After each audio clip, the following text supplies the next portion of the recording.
Are you ready for the best damn radio show on the planet? Man Hour Nation, rise up.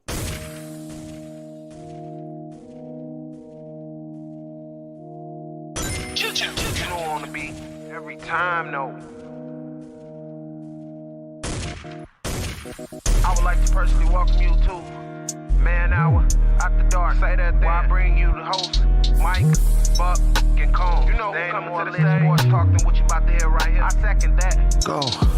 You know that it's us when we talking about sports. Giving you facts on the field to the court. Tune in, we need the support. 1 hour too short, then listen some more. On all your stations, not dropping no music. Starts like Adidas, but Nike just do it. Down 4 in the 4th, we go for the win. Michael 2 seconds, we taking it in. Buck, Mike, and Combs, you know what's going on. Man, now we're After Dark, no LA, we the big spark. No 4th and inches won't cut you short. Got the best talking, it's all sports. Buzzing more than buzzer beaters. We coming live, all 3 speaks go. And what is up, Man Hour Nation? Michael Buckasha here with the Man Hour. Be sure to head over to manhourradio.com. Check out the merchandise page. Of course, check out the blog section as well. We got new blogs dropping each and every day over there. Of course, new merch dropping as well. It is Takeaway 22 month merch over there. Merch month, whatever you want to call it.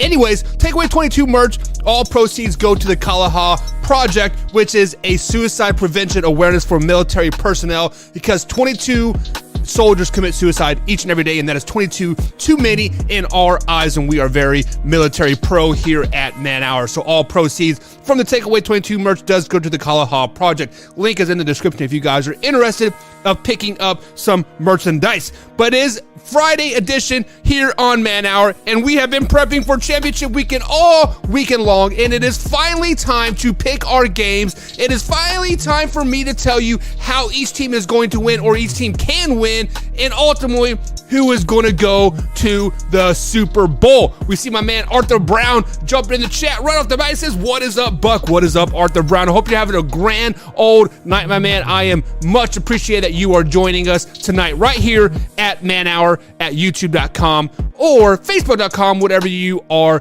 joining us on. We see One Pride 40 jumping in the chat as well. He says, Lions are winning the division next year.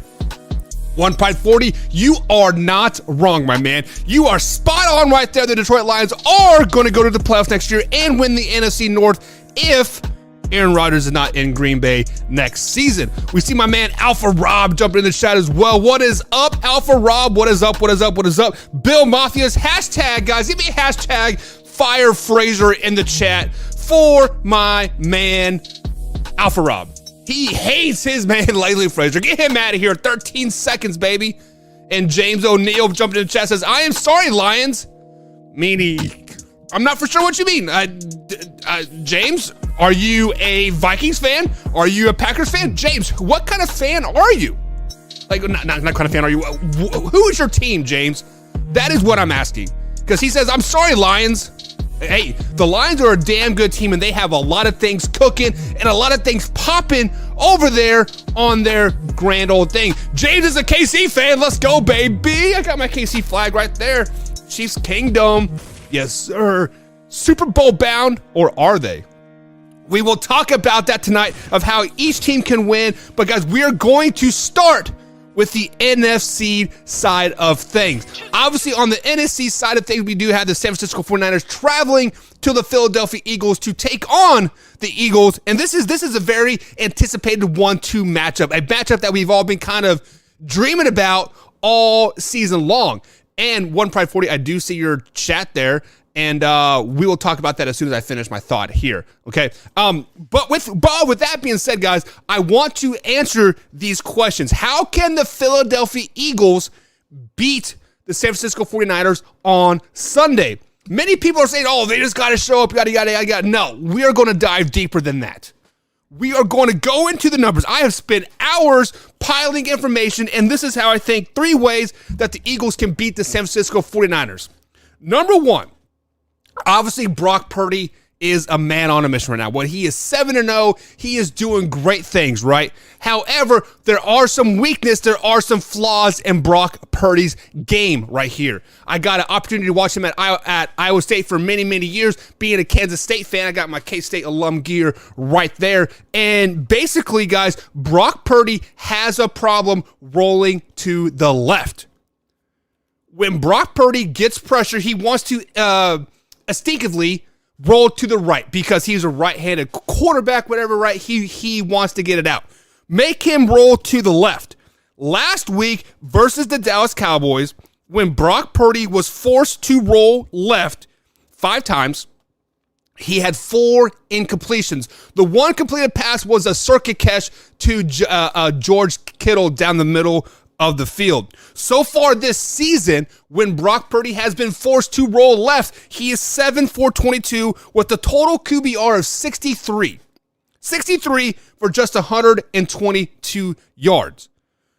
So the Eagles have to force Brock Purdy to the left. Force him to be uncomfortable in this game. He's already going to be uncomfortable as is. Yes, the coaching staff has the advantage with the experience and players and all that stuff in the championship game. But Brock Purdy, at the end of the day, is a rookie. His weakness is rolling left. Eagles need to force him to go left. Next up, the 49ers, guys, when you look at their defense, they are a zone defense. Every time you look at film, probably 70-80% of the time, they are in some type of zone coverage, whether it be cover 2, cover 3, cover 6, sky, red, whatever you want to call it. They are in some type of zone defense. A.J. Brown and Devontae Smith have to learn how to press the zone and find empty gaps this game. How they're going to be successful is they need to take a playbook out of the Kansas City Chiefs, and when Travis Kelce feels there's nobody around him, he just stops. He's like, oh, I'm open, bada bing, bada boom, give me the ball. That is what A.J. Brown and Devontae Smith and Jalen Hurts all need to do on Sunday versus San Francisco 49ers. They need to really exploit that zone defense, force them to come up and play man. Because when the San Francisco 49ers play man coverage, they are one of the worst coverage defenses in the NFL. Playing man coverage, straight man coverage pre-snap when they're lined up man, they are ranked 28th in the NFL. They are giving up 75% completion percentage and a QBR of 103 to opposing quarterbacks. Force the 49ers to play man defense. That is what is going to do that. And how you do that is you exploit the zone coverage. Devontae Smith, A.J. Brown needs to really, exploit that. On the flip side of that, if you do not exploit that, the San Francisco 49ers are the best defense in playing zone. This year, when they're playing zone coverage, cover 2, 3, or 6, they have a league-high 10 interceptions. 10 interceptions. League high. Wrap your head around that. And the last way that the Philadelphia Eagles can/will beat the San Francisco 49ers is use that PRO game to their advantage. The one thing that makes the Philadelphia Eagles great is the pass-run option play. Not the run-pass option, but the pass-run option play. When they release Dallas Goedert down the middle of the field and Devontae Smith, 5 yards to the left of him, and Jalen Smith or Jalen Hurts has the opportunity to boom, boom, or run, they are a very, very deadly team. We've seen it week after week after week. They are a very, very deadly team. And when you look at this, the San Francisco 49ers give up the most passing yards when RPO is implemented into play. The opposing quarterbacks, when the San Francisco 49ers defense is facing RPO, they're 96 for 135 or 1,077 yards with 9 touchdowns versus play action /RPO. That is a very, very high statistic. So when you are playing zone defense and you're getting beat by RPOs a lot, this is what the Philadelphia Eagles succeed on. And let's think about this, guys. Let's flash back to, week 14 when Jarrett Stidham came in and played the San Francisco 49ers and they went, 40-35, 30-45 score? Jarrett Stidham destroyed the 49ers on the RPO. Absolutely destroyed them. It's simple as that. 3 ways that the Eagles can win this game. Force Purdy to the left. Make the San Francisco 49ers defense play man and use play action a lot. Those are 3 ways that the Eagles can win this game. And if you guys have any additional thoughts on that, let me know in the comments here. And Alpha Rob says the Eagles have to stop the 49ers running game. That is very, very true. If you take CMC and Debo out of that running game and force Brock Purdy to pass the ball and roll to the left, it could get ugly really, really quick. And then as we jump into the other chat here, Alpha Rob says Lions can use a new defensive coordinator. Take Fraser. Okay. One Pride 40 says put pressure on Purdy. Exactly right on that. Jim jumped in the chat as well, and he says Hurt has to be faster than the San Francisco D. Going to do some of it on his feet. Yeah, definitely do the a PRO game a lot. Force them to come up, play man, bada bing, bada boom. It is a win-win-win situation for the Philadelphia Eagles in the win. Now, on the flip side of that, there are 4 ways that I think the San Francisco 49ers can beat the Philadelphia Eagles. That's right, 4 ways. Not the typical 3, but 4 ways. Let me give it to you here. The San Francisco 49ers have to make the Philadelphia Eagles a one-dimensional team. We just spoke about the RPO or the PRO, whatever you want to refer to, about how effective that the Philadelphia Eagles are with that and how bad the San Francisco 49ers defense is against that. When you make them a one-dimensional team, that takes the RPO out of the equation here. Either force them to pass or force them to run. Decide which poison that you don't want to eat and attack the other, right? Now, if I'm the San Francisco 49ers, I would definitely take away that running game, like I believe what Alpha Rob just said, right? If the Eagles take away the San Francisco 49ers, or sorry, if the 49ers take the Eagles running game away and force them to pass, that makes their job a lot easier. You can stay in your zone coverage with the league-high 10 interceptions. You can put pressure on Brock Purdy and force him to the left with your 4 defensive linemen.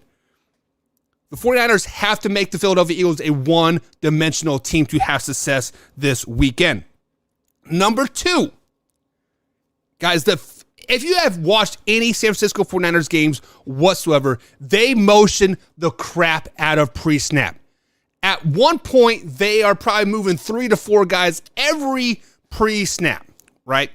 They are the highest team in the NFL to have pre-snap motion. With that being said, you 49ers have to take advantage of that.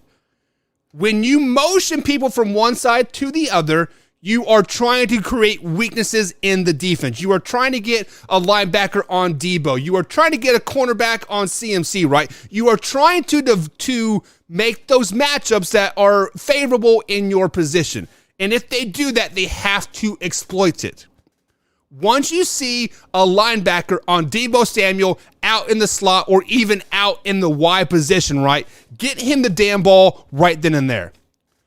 You have to use your motion, and you have to use it effectively and smart. You have to be smart about it, right? Now, we've seen the 49ers, they do a lot of motion where they hand the ball off to Debo, and he just wants to run as fast as he can to the outside. That is all good and dandy, but the Eagles are smarter than that. The Eagles have a pretty good defense. The Eagles are the second-ranked defense in the NFL. Get yourselves in position. Motion Debo all the way out to the outside. Get him on one-on-one position. Or actually, the X factor of this game is Brandon Ayuk. Get him in one-on-one positions versus some linebacker or a safety. Make it happen. Next up, number 3 is you have to jump out early on the Philadelphia Eagles, meaning a 2-score game as soon as you are out of the gate. Let's flashback. It was the Cincinnati Bengals versus the Buffalo Bills, right? It was 14-3 before, it was 14-0 before we even blinked an eye. 2 drives, 2 touchdowns. The 49ers have to do the same thing. 2 drives, 2 touchdowns, and a 3-and-out by the Philadelphia Eagles. When the Philadelphia Eagles are playing from behind, they pass the ball 70% of the time. So when they are down by 1 score or plus, meaning 6 points or more, not 3 points, I didn't do 3 points, but a touchdown or more, they pass the ball 70% of the time. That effectively takes away the RPO game. That effectively takes the running game away. That effectively makes the Philadelphia Eagles a one-dimensional team. Very, very, very good. And for the 49ers, you jump out early, make them a one-dimensional team, bada bing, bada boom. It is a snowball effect, and you are starting to roll. Now, if all that seems to fail, the fourth way that you can beat the Philadelphia Eagles is you have to spy Jalen Hurts. Jalen Hurts is arguably the MVP of this season. I've been on the Patrick Mahomes train all season long, and after the Giants win, I'm like, man, Jalen Hurts is the MVP. Jalen Hurts is what makes this team click. You have to spy Jalen Hurts each and every play. Put Fred Warner on him every play. Put a linebacker on him every play. When he rolls the pocket and he wants to decide to run, you put a helmet on that short shoulder over and over and over again. Make him punish for even think about running that damn ball, which in return makes them a one-dimensional team. In return, takes away the RPO. In return, gives you the ability to jump out early. All those 4 keys will give the 49ers very, very high leverage going into this Philadelphia Eagles game. Now, without further ado, let's pick the winner of this game. I have been going back and forth all day long, all week long. I've been on the 49ers train. I've been on the Eagles train. I'm like, man, who do I want to win? And I'm trying to take my fandom out of it. As a Kansas City Chiefs fan, I'm like, who do I not want to play in the Super Bowl? That answer is I do not want to play the San Francisco 49ers in the Super Bowl because of everything that they can do on the defensive side of the ball. So with all that being said, I am picking the San Francisco 49ers to win this game. I think they have the best defense right now. They have the most hot team right now. They have the most weapons on the offensive side of the ball. You can take away George Kittle. What about Debo? What about Brandon Ayuk? What about CMC? Brock Purdy, right? The list goes on and on and on. The San Francisco 49ers guys are too good right now, too hot. And I think the Philadelphia Eagles' shoulder injury to Jalen Hurts is actually going to come back and bite them in the ass. I'm giving the 49ers the victory. 24-17 is the final score in this game for me. And I do anticipate the 49ers jumping out early to a 14-17-0 lead, and then it just kind of maintaining that for the rest of the game. Sorry, Eagles fans, you guys are going to lose this game. Now, deep breath. Click my thoughts, click a little bit of Bud Light. It's Friday, baby. Let's do it. Let's jump into the comments here. Jim says, Hurts has to be faster than the San Francisco defense. Got to do it with someone on his feet. I actually read that comment, but yes, you are absolutely right. Jalen Hurts' feet might be key to this game for the Philadelphia Eagles. One Pride 40 jumping in the chat here. He says the Eagles being the second-ranked defense is kind of surprising. Yes, to me as well. I did not know that until last night because we were talking with Mike LeBlanc last night on the After Hours show, and we were doing some pre-show analysis or research or whatever you want to call it, right? And he's like, damn, the Eagles defense was actually ranked above the San Francisco 49ers. So the Eagles defense is ranked number 1. The San Francisco 49ers are ranked number 2. This was per ESPN, I'm assuming. So I'm not exactly sure how they ranked the defenses, One Pride 40 by any means, but I believe it was per ESPN.com. They had the Eagles defense ranked number 1, the San Francisco defense ranked number 2. So definitely very, very surprising. He says, I knew they were good, but damn. Yeah, exactly. It is kind of like the Detroit Lions defense, right? They were so bad the first, 7-8 weeks of the season, and then the last half of the season, they were a top-ranked defense.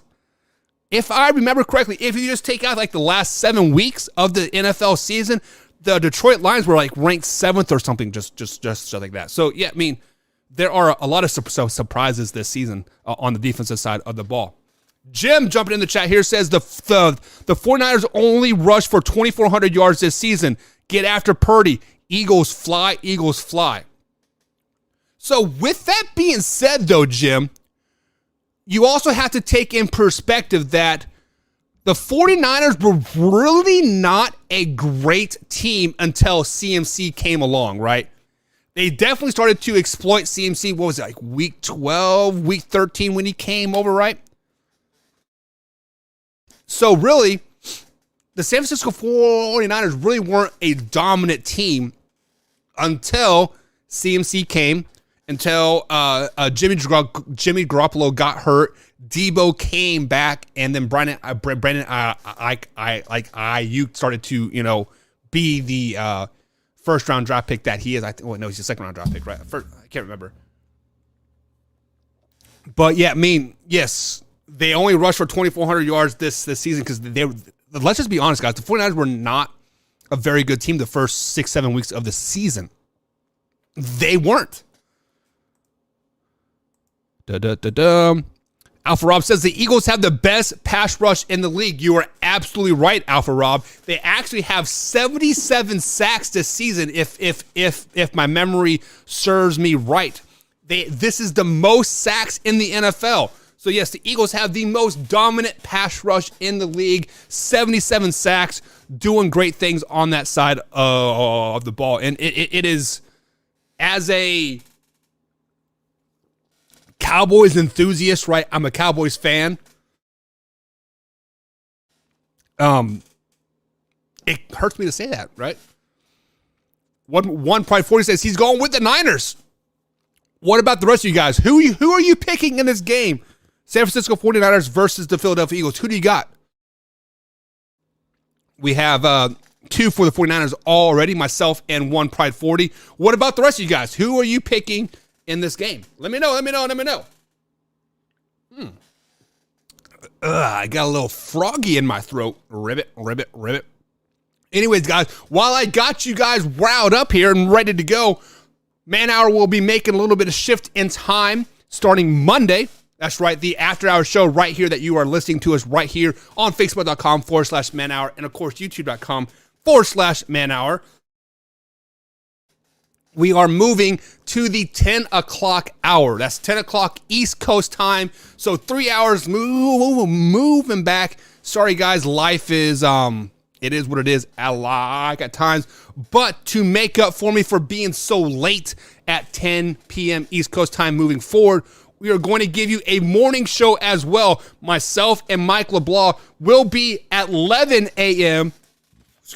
East Coast time, Monday through Friday. So we're giving you two 2-hour shows moving forward, Monday through Friday, 11 a.m. East Coast time and 10 p.m. East Coast time as well. So guys, set your calendars. Make sure you set the notification bells, whatever you like. You guys, follow us, like us on.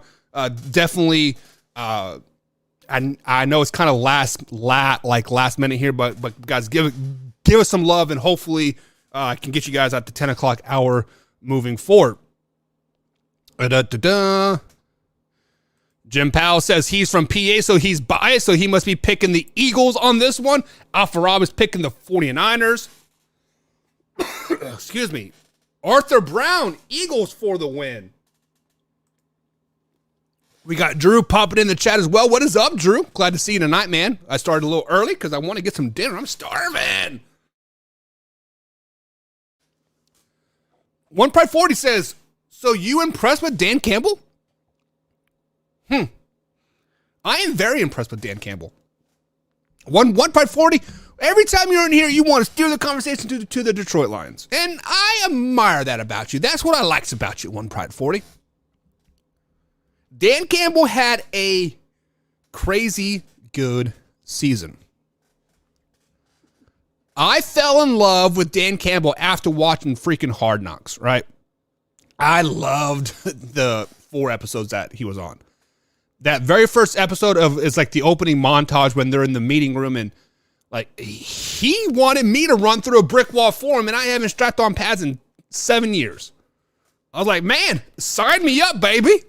Yeah, I freaking love Dan Campbell. I was very impressed by him. Arthur Brown says Eagles for the win. Drew says I'm impressed with them. Drew, who do you got winning? 49ers or the Philadelphia Eagles, man? Let me know. But guys, we have to move on to the AFC side of the game. This is where the Super Bowl champion's coming from, right? Cincinnati Bengals, Kansas City Chiefs. This is where the money is happening. This is where the magic is happening, baby. So I'm going to give you 3 ways. That's right. Kind of 1, 2, 3 ways that the Kansas City Chiefs can beat the Cincinnati Bengals on Sunday. Number 1 is Patrick Mahomes has to win the pocket. What do you mean by that? Patrick Mahomes has to be very comfortable in the pocket and do what he does best and make things happen, but they have to be from the pocket. Because let's just be honest, with that sprained ankle, we don't know how mobile, how agile he is going to be. Yes, he has had 8 days to heal that ankle, but let's just be honest, it's a sprained ankle. It can feel great. You take one hit, one little spin, bada bing, bada boom, you are 15 steps back. So with that being said, he has to win the pocket. Week 13, when the Cincinnati Bengals and the Kansas City Chiefs played, he was 14 for 22 from the pocket for 196 yards, 72 air yards with a touchdown and 0 interceptions of a QBR of 107. If Patrick Mahomes can repeat that performance from week 13 by the pocket, staying in the pocket, they're going to win this game. Patrick Mahomes has to be comfortable in the pocket over and over again. Now, number 2, how the Kansas City Chiefs can beat the Cincinnati Bengals. They have to be able to make halftime adjustments. In 3 games versus the Cincinnati Bengals the last 2 seasons, these are the stats for Patrick Mahomes. First half for the last 3 games versus the Cincinnati Bengals. 43 for 57, 503 yards, 6 touchdowns, 0 interceptions, 136 QBR. That is the first half.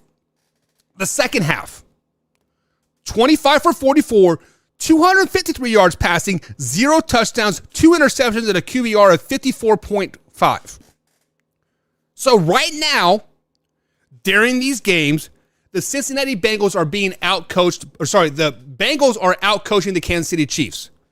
The Kansas City Chiefs have to be able to make halftime adjustments versus the Cincinnati Bengals defense to be successful.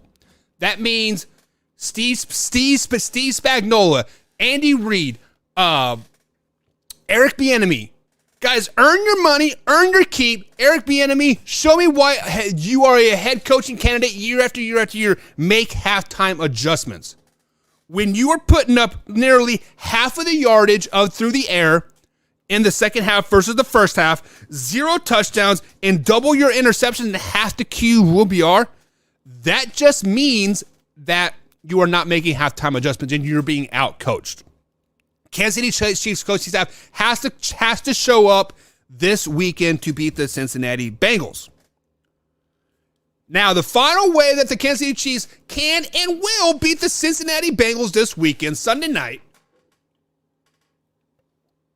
is they have to force the Cincinnati Bengals to bring more than 3 down linemen to pressure the quarterback. What do I mean by that? The Cincinnati Bengals base defense is a 3-3 defense. They repeatedly bring 3 down linemen over and over and over. Now, we are assuming that Patrick Mahomes won't be doing much scrambling throughout the pocket. And we've seen when he has the opportunity to be in the pocket, he is very successful versus the Bengals defense of linemen. But when the Bengals bring more than 3 down linemen to pressure Patrick Mahomes, they have a positive play 90% of the time. A positive play is not a sack, basically, in the end, or a run for loss. So when the Bengals bring 3+ down linemen or 3+ pressure versus the Kansas City Chiefs, the last 3 games they have played, the Chiefs have been successful 90% of the time in those plays. Now, on the flip side of that, when the Bengals only bring 3, the Chiefs have a 50% chance of being a successful play, positive yardage. So you have to force the Bengals to bring pressure. You have to force the Bengals to get out of their base defense. You have to force the Bengals to man up on the outside, put a linebacker on Travis Kelce, bring a linebacker off the outside, bring 4+ guys. You have to do that. That is 3 ways that the Kansas City Chiefs can win this game. Win the pocket, show up and coach the damn game, make halftime adjustments, and force the Bengals out of their base defense by bringing more than 3 defensive linemen. Bengals is the only answer, says Jim. Oh, come on, Jim. Come on, man. I'm taking my cat's brother from the NFC North. Oh, come on, man. Come on, man. Alpha Rob says, Cincy can't be like the Jags having comparison for Mahomes. Test the ankle and Mahomes' ability. So, Alpha Rob, you are saying that you want the Cincinnati Bengals to pressure Patrick Mahomes. Bring 3+ guys. Get out of their base defense and bring blitzes and bring pressure. That is when Patrick Mahomes is at his best. We've seen it. 90% positive play rate when they bring more than 3 guys. So 4+ guys. I wouldn't do it. Get him out of there. Drew says that injury is a month-long recovery. Mahomes isn't going to be doing a lot, unfortunately. I don't know, man. The cortisone shots are a very powerful drug. Adrenaline's a very powerful drug. And a week to get away from his wife, that's even a more powerful drug. Let's just be honest. One Pride 40 says, I believe the Bengals have a much better pass rush than Jaguars. You are absolutely right on that. One Pride 40. The 3 down linemen for the Cincinnati Bengals, where is the stats? They pressure the quarterback while just bringing 3 guys on these plays. There are 65% pressure rate when just bringing 3 guys from the defensive line. Very, very good numbers there. Arguably one of the best pass rushes in the league, behind the Philadelphia Eagles, right? Obviously the best. Jim says, I wouldn't chase Mahomes. He can't play regular football, meaning being from the pocket. He has to play schoolyard football or he can't function.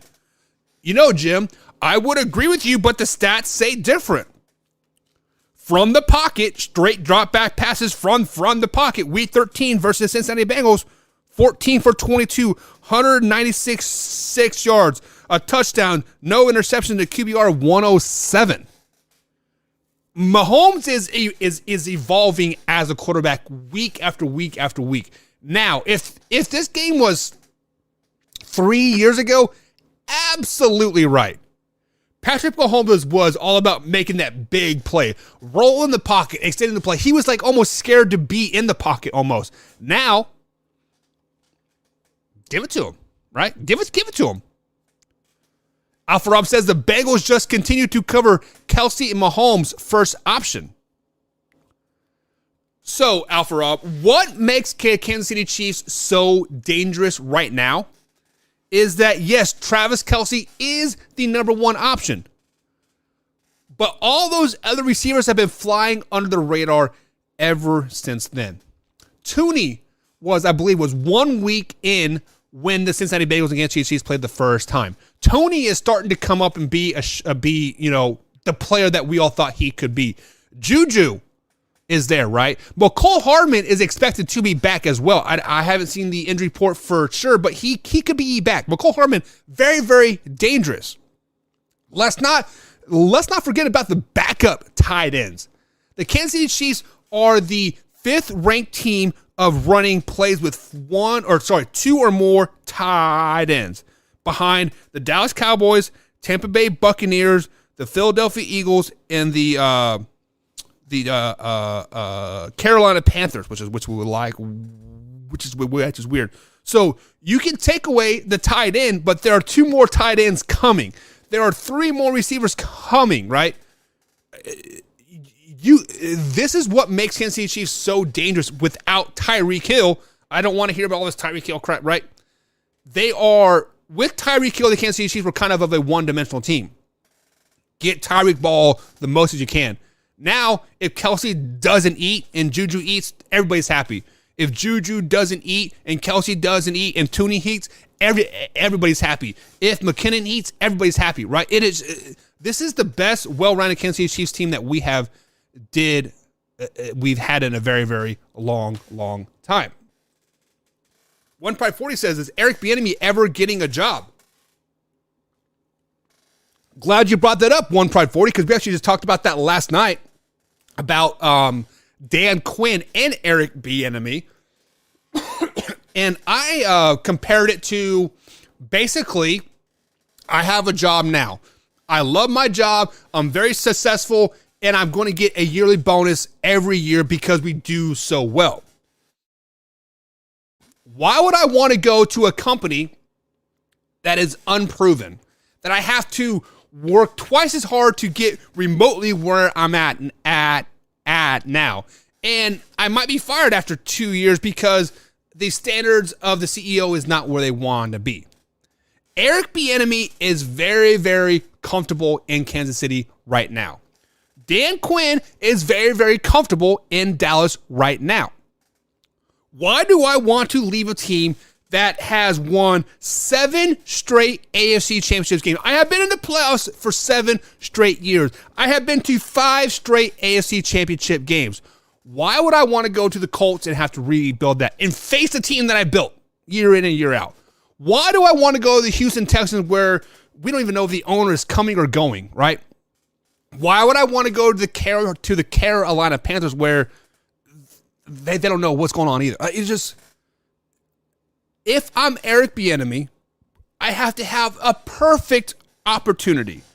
I have to be willing to coach or go. A team is going to want me that is like basically right there. They are a coach away and a quarterback away to making a big run, right? The New York Giants. Obviously, they got their coach. We can say the Seattle Seahawks. I mean, like obviously they got their coach. The Detroit Lions, right? Like I do not, if I'm Eric Bieniemy, Dan Quinn, etc., I do not want to go to a team where I have to build a team for 4 or 5 years and then compete against the teams that I've helped build. I don't want to do it.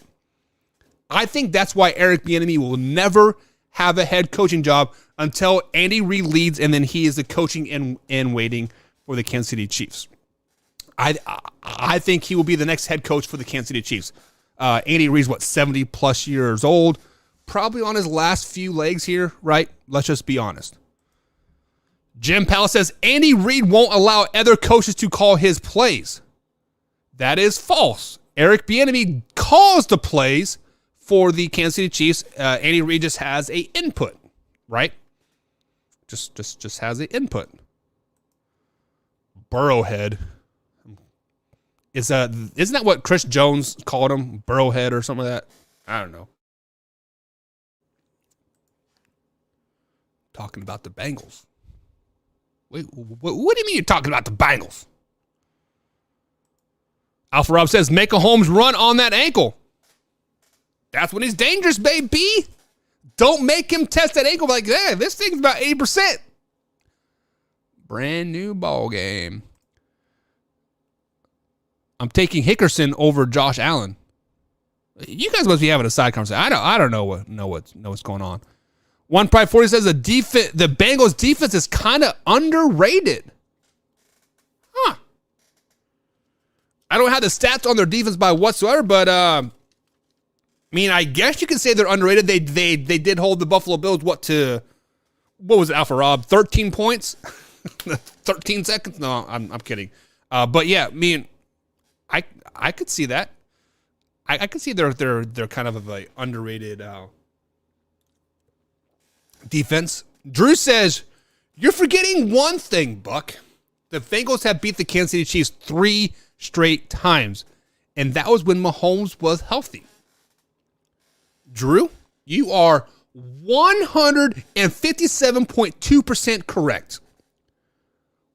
But with that being said, each of those 3 times that the Bengals have beat the Kansas City Chiefs the Bengals were 100% healthy as well, right? The Kansas City Chiefs also had Tyreek Hill, right?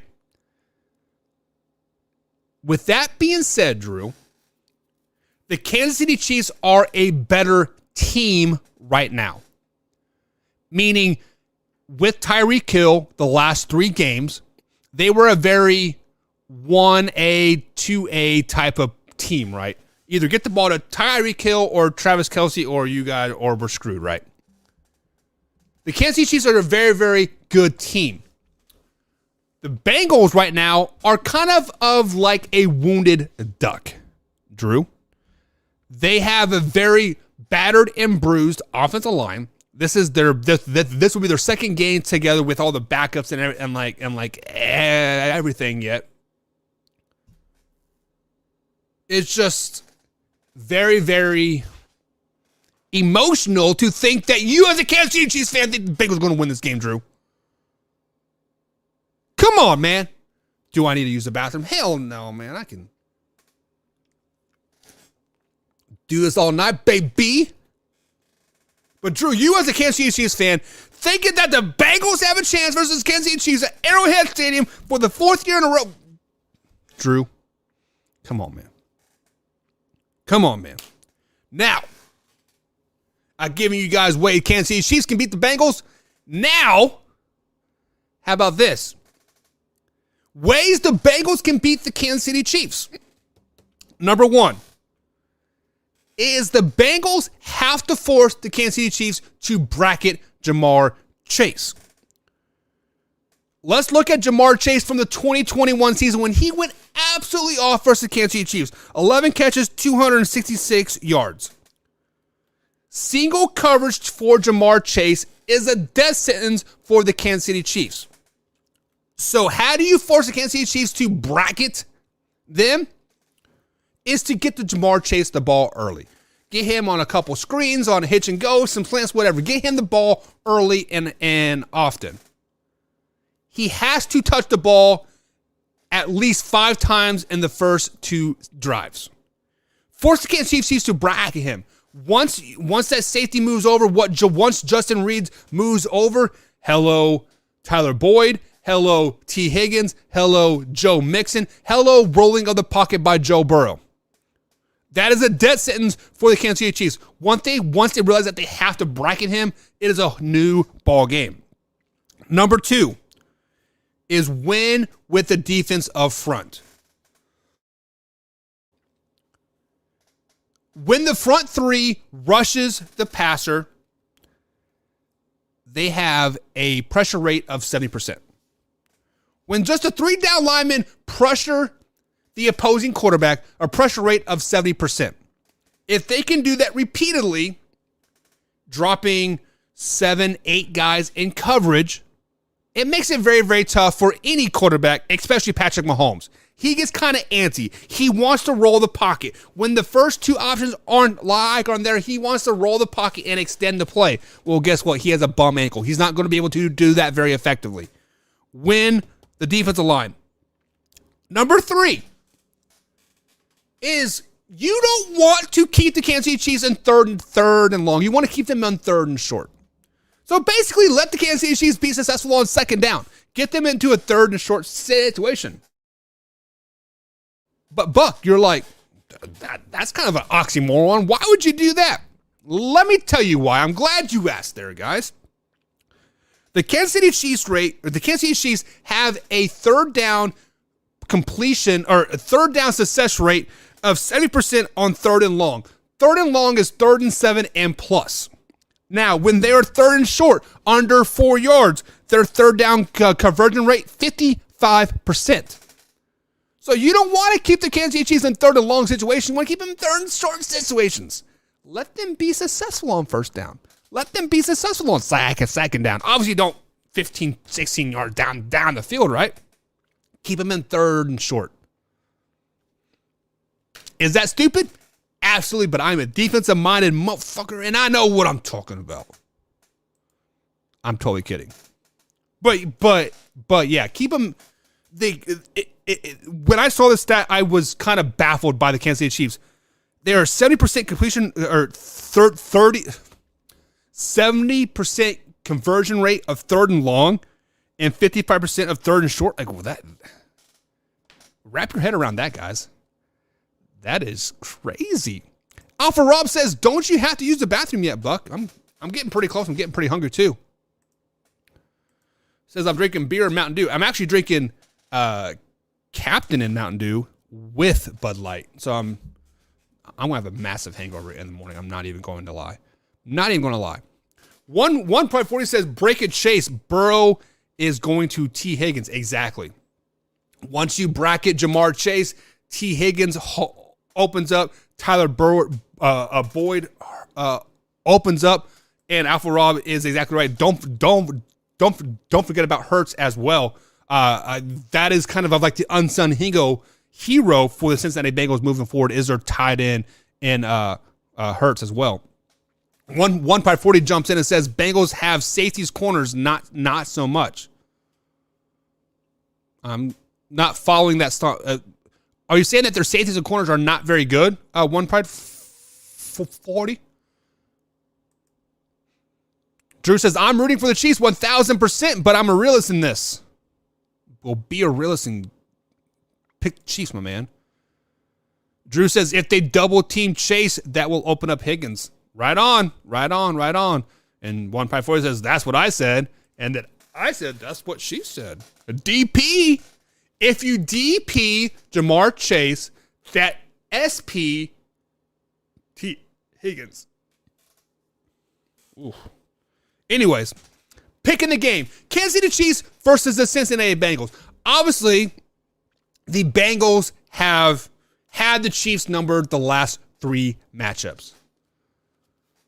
1 in the AFC Championship game and 2 in the regular season. Regular season, whatever. It doesn't matter. Think what you want to think about that. This weekend, AFC Championship weekend, Sunday night, the Kansas City Chiefs are going to literally beat down the Cincinnati Bengals. Patrick Mahomes is going to show why he is the best quarterback in the league. Patrick Mahomes, Jared Cannon, the list goes on. Sky Moore is going to be the X factor. Get Sky Moore the ball. Let him run 25 miles an hour down the field and cheat at this, right? Kansas City Chiefs win this game. Drum roll, please. 33-21. This is kind of going to be a blowout. The Kansas City Chiefs are going to start out slow. The Bengals are going to jump out early, 7-10-0 type of score. Second quarter, Chiefs are going to say, hold my beer. Hold my Pat Blue ribbon. Mahomes style.